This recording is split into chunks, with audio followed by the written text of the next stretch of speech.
is one of the most important aspects of joy, what joy is, and that's thanking God. There was a man who got lost in the desert. He was out there for 2 weeks. He was tired, he was thirsty, he was contemplating death. Fortunately, he happened upon a monastery. He went to the door and he knocked, and the monk answered. The monk took him in, he patched him up, he fed him, he let him sleep, he got him back to health. And when it was time to leave, the man started to walk out the door, and he noticed over by the shed there was a horse. So he asked the monk, "Could I please use your horse to bring me to the next town?" And the monk said, "Yes, of course, my son, you may." He said, "But I need to tell you something. This is a special horse.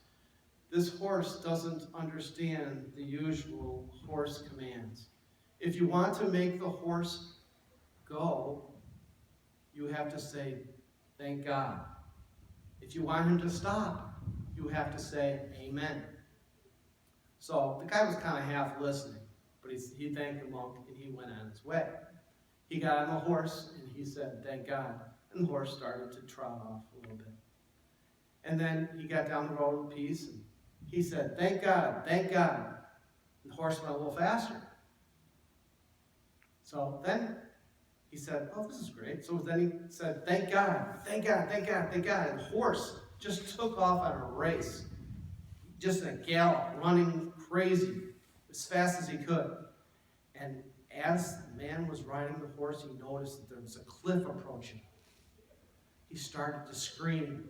He's yelling, "Hold, hold, stop, stop." And he's like, "Oh, wait a minute, that doesn't work," because the horse kept on running, and he's seeing the cliff draw closer and closer. And he said, what did the monk say? How do I stop it? How do I stop it?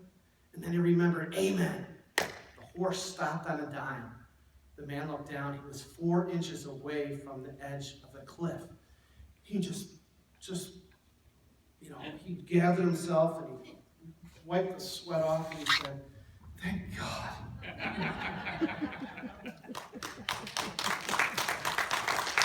Thank you.